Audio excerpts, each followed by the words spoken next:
喂，家伙，喂，衰仔做咩事？又上過嚟打機係嘛？冇得傾啊！喂，等等啊！有啲粉絲街坊問有冇啲啱晒呢個夏天配戴嘅情底翡翠手鐲喎？你先知嚟㗎嗱，啱遲早批出嚟嘅，不過已經有人訂咗㗎啦。哇，攞一本出嚟，啲街坊得唔得啊？屌，你都咁講啦，啲街坊本身係我宗旨嚟㗎，你既然咁講話，翻工場啦，翻工嘅做嘅。嗱，衰仔，睇下留翻半俾你，實靚仔夠未？咁咪差唔多。嗱，我哋一齊嚟睇下首貨係點樣嘅。嗱，其實咧帶有顏色嘅翡翠手鐲咧，真係冇你哋想象中咁貴。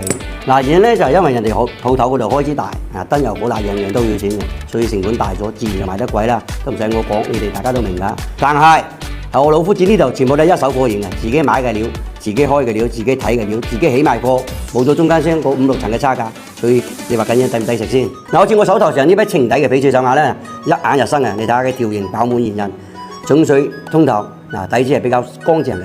嗱，尤其是佢個底妝仲係有少少嗰啲藍底綠底根嘅。嗱，呢種料咧真係越嚟越少㗎啦。嗱，好多人都唔知佢嘅成品究竟係點樣嘅。我依家即刻就起翻一條同大家分享下效果係點樣嘅，肯定會令你哋眼前一亮嘅。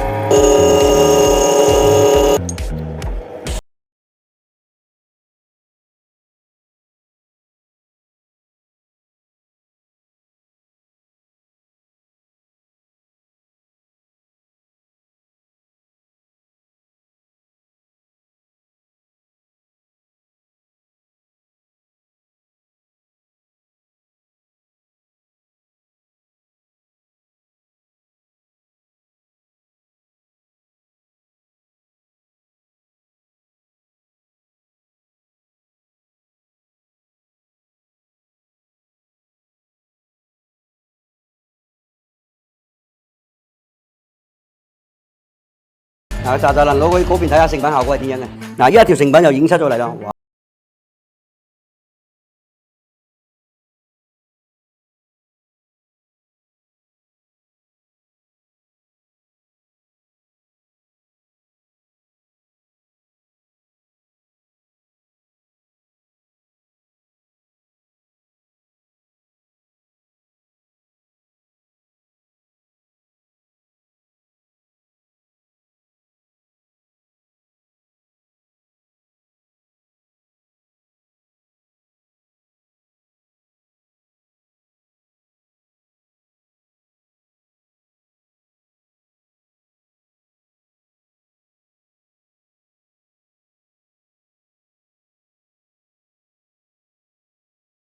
我嚟同你哋安排。